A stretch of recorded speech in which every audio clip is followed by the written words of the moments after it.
Alors, bonjour la famille, c'est Carlos Moser, le citoyen du monde. Alors, bienvenue dans la troisième partie.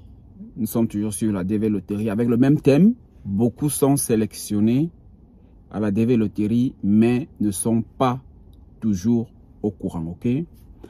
Alors, la première partie, elle est passée, vous pouvez la suivre. La deuxième partie, elle est passée. Voici la troisième partie. C'est chaque semaine, chaque mercredi que je publie les parties. J'ai dit, on en aura 5 parties. Lorsque j'expliquais au début que la DV Loterie est un processus qui s'étend sur 7 ans, sinon plus même, sur environ 7 ans. Les gens pensent que c'est une affaire de 2 mois ou de 3 mois ou d'1 an. Non, non, ça s'étend sur 7 ans. Du jour où vous avez été sélectionné jusqu'au jour où vous devenez citoyen américain, si vous le voulez. Alors, première partie donc est passée, qui commence du jour où vous avez joué au jour où vous avez été sélectionné. Ça, c'est la fin de la première partie. La deuxième partie commence du jour où vous avez été sélectionné au jour où on vous a accordé le visa. Si le visa vous est refusé, votre parcours s'arrête là à la deuxième partie. Mais si le visa vous est accordé, vous passez à la troisième partie que je vais expliquer. Bienvenue donc à la troisième partie. Alors, sachez que le visa qui vous est accordé est un visa qui varie entre 5 et 6 mois. Donc, vous accorde un visa entre 5 et 6 mois. Et vous avez la fameuse phrase que va vous donner le consul. Félicitations, je vous accorde le visa. Bienvenue aux États-Unis d'Amérique. Cette phrase mythique que beaucoup rêvent, n'est-ce pas? Et donc, quand il vous a dit ça, on retient votre passeport et on vous donne une preuve. C'est soit un petit papillon jaune, voilà. Et vous revenez après 3 ou 4 jours pour récupérer votre passeport avec le visa déjà. Ça, c'était avant, mais depuis un certain temps, selon nos informations, depuis l'année passée, dans certains pays, ça passe par la poste, par un service postal, DHL pour certains pays d'Afrique centrale.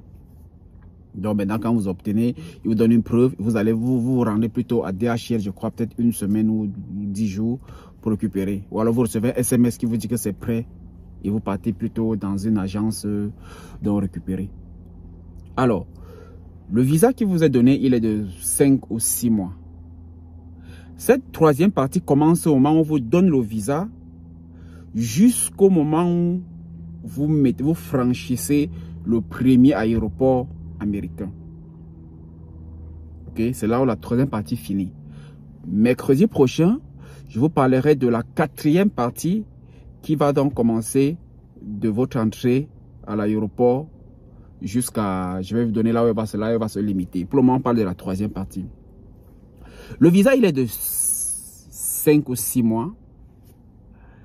Et on vous donne ce visa avec une enveloppe scellée. Souvenez-vous, il y avait une enveloppe scellée de la visite médicale que vous avez donnée à l'ambassade. Maintenant, il y a une autre enveloppe qu'on vous donne avec le visa. Cette enveloppe est aussi scellée, enveloppe A4, scellée, interdit d'ouvrir. C'est cette enveloppe, on vous dit, vous ne devez pas l'ouvrir.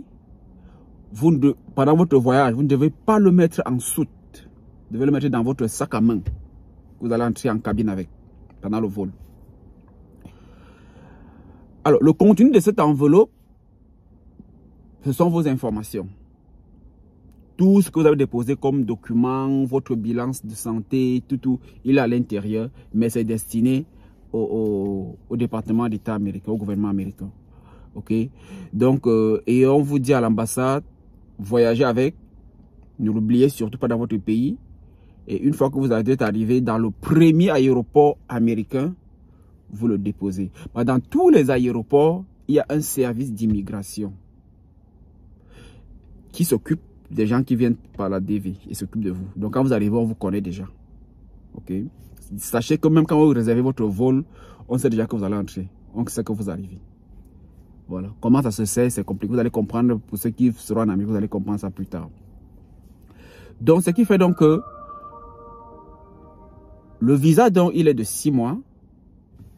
quand vous arrivez en Amérique, au premier aéroport, on dit toujours premier, hein, c'est bien différent. On n'a pas dit aéroport, on dit le premier où vous atterrissez. Parce que les gens peuvent, quelqu'un peut vouloir aller à Los Angeles. Il prend un vol qui va d'abord atterrir à Washington, avec escale à Washington, et prendre une autre correspondance, voilà, qui va continuer. Donc, ce qui fait que quand vous arrivez au premier aéroport, vous déposez les papiers là, l'enveloppe qu'on vous a donné et tout, vous faites enregistrer, vous prenez les empreintes, il vous filme et tout, et il prend votre passeport, il annule le visa qu'on vous a donné. Ça peut être un visa, peut-être on vous a donné, vous n'avez que fait une semaine, vous avez voyagé, il a encore 5 mois, on l'annule. Ou alors vous avez voyagé vraiment à moins 2 jours de la péremption du visa, il annule de toutes les façons. Que le visa soit encore valable ou pas, il annule le visa de 6 mois et il vous met un cachet qui est un autre visa d'1 an cette fois-là. Ok? Donc il change, il vous met un cachet d'1 an. Ce visa d'1 an qu'il vous met, c'est un visa qui est plus puissant que les 6 mois qu'on vous a donné. Parce qu'avec ce visa, vous pouvez fréquenter, vous pouvez vous inscrire à l'école avec ce visa-là, vous pouvez, voilà. Parce que vous savez que la DV Loterie, quand vous avez la DV Loterie, vous avez la Green Card, vous avez le même statut qu'un citoyen américain. À la seule différence que vous ne pouvez pas voter. C'est la seule chose. Sinon, le reste des choses, vous les avez. Le reste des avantages, vous les avez. Je pense même que vous avez même plus. Parce qu'il y a certaines choses même dont vous avez que les citoyens n'ont même pas. On parlera de ça peut-être une autre fois. C'est beaucoup de choses, d'ailleurs. Donc, quand vous avez dans votre visa, vous préparez votre voyage. Il y a ce qu'on appelle la Green Card. Parce que ce n'est qu'à partir du moment où vous avez votre visa que vous payez, que vous pouvez acheter, vous pouvez payer votre Green Card qui se paye en ligne, votre carte qui se paye en ligne. Parce que dans votre visa, il y aura les informations dont on va vous demander en ligne pour payer votre Green Card. Ok? Donc quand vous avez dans votre visa, vous payez dans votre Green Card, je conseille vivement de payer la Green Card avant d'entrer en Amérique. Pourquoi? Parce que au moment où vous allez entrer, si vous avez votre visa de 6 mois, si vous payez la Green Card, même 6 mois avant d'entrer en Amérique, la date sur la Green Card, c'est la date, le premier jour où vous avez franchi le sol américain. C'est cette date-là qui va figurer sur la Green Card. On ne va pas considérer que vous avez payé depuis. Et cette date-là figure parce qu'ils veulent pointer à partir de quand est-ce qu'on commence à compter le nombre de jours que tu as fait en Amérique. Donc, c'est conseillé de payer avant d'entrer. Même si vous payez après, c'est toujours la date où vous êtes entré qui va compter. Mais payez aussi avant parce que au moment où vous entrez, c'est là où votre carte est imprimée. Et elle vous est envoyée par mail. Donc, ça va faire 1 mois. Quand vous payez avant, vous avez plus de chances de l'obtenir 1 mois après votre entrée en Amérique. Parce que quand vous entrez en Amérique, c'est important de recevoir rapidement vos documents pour rapidement commencer à travailler. Ou alors commencer à fréquenter ceux qui veulent aller à l'école, ceux qui veulent prendre des formations et tout. Qui sont parfois gratuites. Ok? Donc, voilà. Maintenant, quand vous avez le visa, si vous avez entre 18 et 26 ans, il y a quelque chose que vous devez aller faire en ligne. Quand ça s'appelle ACC, je connais bien les références en anglais, mais il y a quelque chose que vous devez faire en ligne. J'ai eu des questions du genre, c'est obligé quand on a 30, 18, 26 ans de faire l'armée. Non, c'est pas obligé. Mais c'est un formulaire que vous devez remplir. Ça concerne l'armée. Si entre 18 et 26 ans, vous arrivez en Amérique, vous voulez entrer dans l'armée, vous partez dans l'armée, vous n'avez pas besoin de remplir ce formulaire-là. Mais si vous ne voulez pas entrer dans l'armée, vous allez aller donc, c'est sur le site internet, vous entrez, vous mettez vos informations et le formulaire sort, vous le remplissez et vous le soumettez et c'est tout. Vous devez absolument remplir ça si vous avez dans la tranche 18-26 ans et vous ne voulez pas servir l'armée américaine. Quelle que soit l'armée. Le Navy, Force, le Navy, c'est-à-dire l'armée marine, US Force, Air Force, voilà. Ou le Army. Donc, même les côtes, même les gardes-côtes. Voilà. Donc, il y a cette forme là qu'il faut absolument remplir si vous ne voulez pas faire dans l'armée. Donc voilà, en ce qui concerne cette deuxième partie.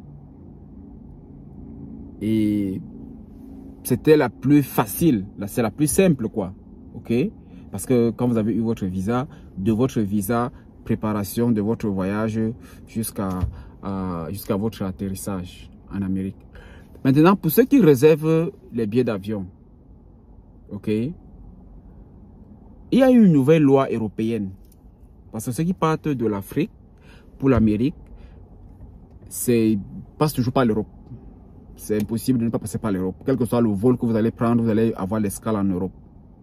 En fait, c'est très difficile de ne pas passer par l'Europe. Même les compagnies africaines s'arrêtent en Afrique, c'est vrai, mais font aussi l'escale de l'Europe avant de continuer. Ce sont des commerçants, ils veulent bien prendre les passagers. Quand vous avez votre billet d'avion, ne réservez pas un billet d'avion qui vous donne 2 escales en Europe, dans 2 pays différents européens, même de la zone Schengen. Prenez un vol qui peut s'arrêter une fois dans un pays africain, si ça existe, s'arrêter aussi dans un pays européen, un seul pays.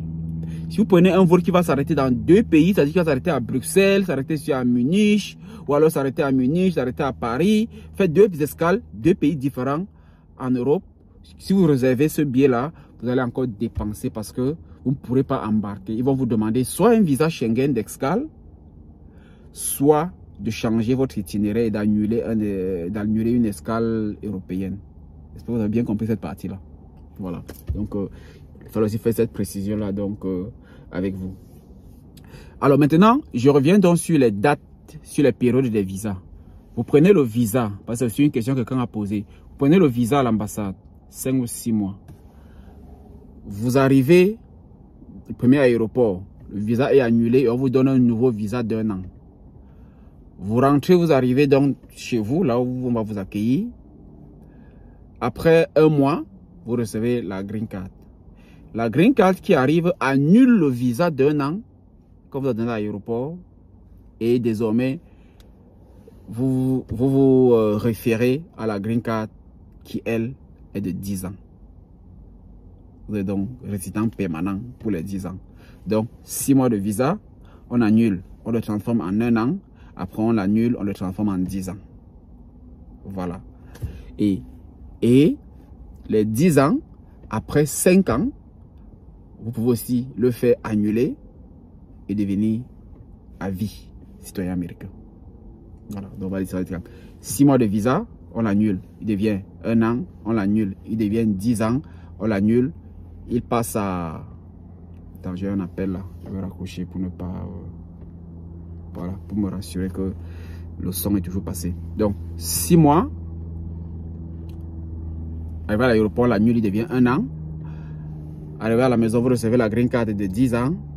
Après 5 ans, la nuit, vous devenez citoyen américain à vie. Voilà. Donc, voilà donc pour la 3e étape. On fera le mercredi prochain l'autre étape qui va être la dernière, qui va commencer à partir du moment où non, je crois qu'on a même fini. Je crois qu'on peut s'arrêter à 3. Oui, on peut s'arrêter à 3. Donc, je crois qu'on peut j'ai mélangé un peu les 3 parce que j'ai mélangé le reste des autres parties. Donc, voilà, de votre visa, donc, votre visa à votre entrée et votre résidence qui arrive et puis vous devenez citoyen américain. Donc, voilà. Donc, voilà les 3 parties. Voilà, on va s'arrêter à 3. Voilà les 3 parties, donc, qui concerne la DV. Et pourquoi il dit donc que ça fait 7 ans? Parce que du moment où vous jouez au mois de mai, au mois d'octobre ou novembre d'une année, le résultat sort au mois de mai de l'année suivante. Vous voyagez peut-être 1 an et demi ou 1 an ou 2 ans après, vous êtes dans la procédure. Quand vous arrivez en Amérique, vous faites 5 ans de vie en Amérique, vous devenez citoyen. Et c'est quand vous devenez donc citoyen que c'est la fin de la procédure. Voilà donc pourquoi je parle d'une procédure qui dure 7 ans et non 1 mois, 2 mois ou 3 mois comme beaucoup pensent. Ok? Donc voilà.